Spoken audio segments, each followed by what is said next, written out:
Happy birthday to you. Happy birthday to you.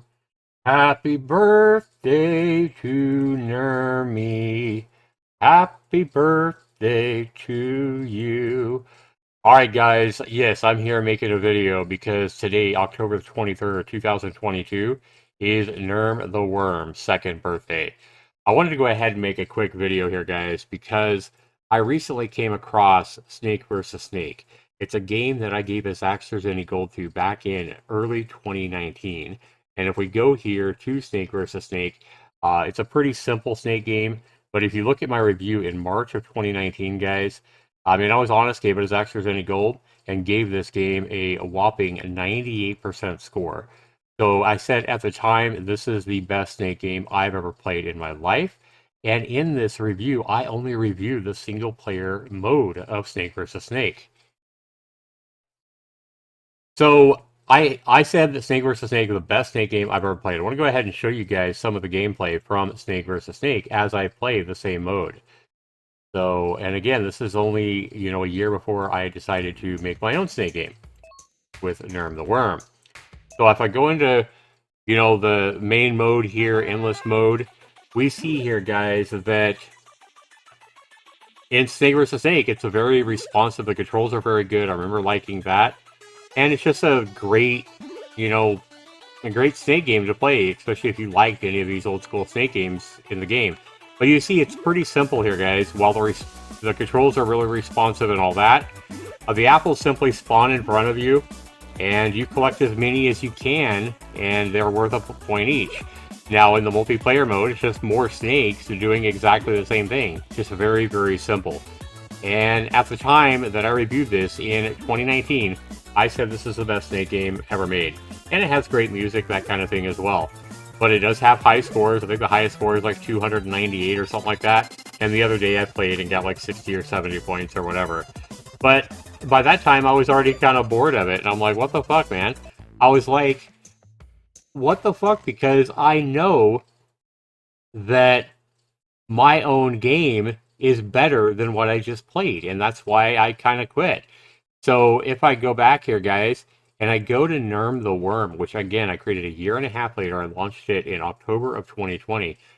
My challenge to myself when I developed this game was to make the best Snake game, the best 2D Snake game that I've ever played. And I have played probably 200 of these games going all the way back to my childhood, with the Commodore 64 in the 1980s. Played a shitload of Snake games on the Commodore 64 that I type in or whatever. And then I played a ton of them on different, computers, IBM, consoles even, and even on the phone, over the 20 years since we've had cell phones or whatever, played a shitload of Snake games. And my challenge to myself was make the best 2D Snake game I've ever played.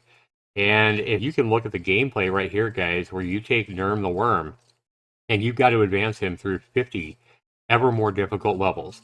So when we launch this game here, guys, we can do a full screen simply by pressing the tab key. Alright guys, when we launch the game, this is exactly what we get.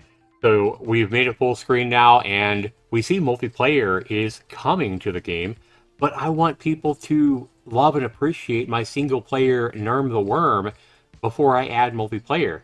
So not long after I launched it, I said, hey, we're going to have a co-op DLC come, Nerm plus his girlfriend Norma, which he'll meet in the game, which will be a co-op mode.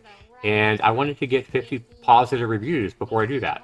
Now, Nerm, I think I created him to be adorable and to be appealing. So there's no curse words in here, anything like that.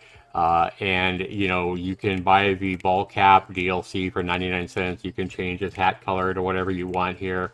And he keeps the same hat color if you log out. The game has, volume sliders, that kind of thing. You go back here. And then you can also change the song. So I think I know I had, original music created for Nerm the Worm. So you can turn the music on and off. You can move and go to the next song by the right mouse button, that kind of thing. Or hit the N key to go to next. But anyway, guys, if we go ahead and go to play a game here, and we take a look at it, we start off in the first room. Notice how my room actually takes full advantage of your widescreen monitor, unlike Nerm, or Worm versus Worm, or Snake versus Snake it was, I'm sorry. The controls here are just as responsive, if not more so, than Snake versus Snake.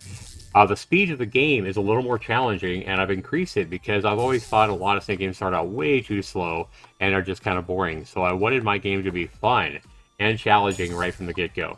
And if you buy this game or play this game and die or crash or whatever, trust me, you'll get used to it. It just takes a little bit of practice, and I think you'll agree it's a lot more fun than a lot of the really slow Snake games out there. Notice how you can see Nerm's face, his little ball cap that you have on right here. Now, there's lots of different things that I've added to Nerm the Worm to make my game original from all the other games out there.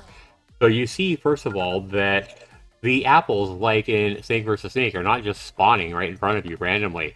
They are actually dropping from a tree, and you can see them falling. And when you actually catch one, you get bonus points based on whatever streak you're at. If you eat a green apple, your streak increases. And the streak multiplies how many points you get for eating that apple. So now we're at 2 streak, and you get points based on how many apples you eat and what your streak multiplier is. So once you get to a length of 600 on the first level, you'll be able to get a green key and advance to the next level. So let's go ahead and do that. You also get points based on your streak multiplier as you leave the room. So you're going to get a lot of points for leaving the room. On level 2, you see that I've increased the difficulty just a little bit by adding a small little wall here that gives you something to crash into. So we want to stay away from that. Another thing about my game is that apples start off as green. And once they turn green, if you leave them to sit there for a minute, they'll turn red. And then just like that. And then they'll turn yellow, just like that one. And then eventually they'll turn black. And once they turn black, they're a bomb. And you've got to watch out for them. Right here, both of these have turned into bombs, and if we're anywhere close to that explosion and our head hits it, it will kill us. But if like only the tail of our worm hits the explosion, it'll just kind of burn up our tail and burn some of the length we've worked for off. So also you can kind of see I'm increasing my streak multiplier. You'll see the points advancing there. The first key that you'll get is a pink key, which will open up either up and down or side to side, depending on where the pink key's at. It'll open up those 2 doors, and those doors allow you to wrap around. Just like we saw there, and I wrapped around and collided with myself, and I faded out. So, we lost a life, we can click and respawn. Made my game convenient for, like, streamers. If you're streaming, and maybe you're playing this in a lobby, waiting on a lobby for a multiplayer game or whatever, you can always hit the right mouse button to pause the game at any time. Also, guys, at any time, while you're playing, you can simply hit the tab key and go into windowed mode. So now we see we're in windowed mode. You can drag the window. Let's say you're playing a multiplayer game or whatever, and you're waiting on a lobby, whether you're streaming or not. But you want to make this convenient because maybe you have Discord over here or whatever on your right-hand side, and you're just, doing other stuff. Well, you can conveniently drag the window to whatever size you best need it at. So here I can just go ahead and unpause it now and continue playing Nerm the Worm in a small windowed mode. You don't like that, you want it a little bit bigger, that's cool. Go ahead and just come to one of the corners and drag it to whatever size you want. All my games on Steam are this way. Once you go to tab and go to the window mode, you can simply drag the window to whatever size you want. And so you have 50 levels that you need to advance through in Nerm the Worm to complete the single player mission. Definitely going to be a challenge. I don't think that many people have done it, but it's loaded with Steam achievements, and it also has Steam high scores built right into the game. So you can play it. So I still firmly believe here in late 2022 on Nerm's second birthday that Nerm the Worm is not only the best 2D Snake game available on Steam, but it is the best 2D Snake game that I've ever played. And I've played literally hundreds of these games over my life. So I challenge you guys, if you guys like Snake games, to go out and take a look at Nerm the Worm. And I mean, it's only $3, guys, $2.99 full price. See if you don't agree that Nerm the Worm is the best 2D Snake game that you've ever played as well. It is Nerm's second birthday, so that would be a great birthday present to Nerm to get you guys to purchase him and try to get you guys to guide him home, if you would. So I want to go ahead and thank you guys for watching. This has been my play of my own game from 2 years ago that I launched 2 years ago with Nerm the Worm. He has his own personality. I think he's a lot of fun. And that's it, guys. We want to go ahead and thank you for watching. This has been Zaxxer and I. Have a good one, everybody. Take care.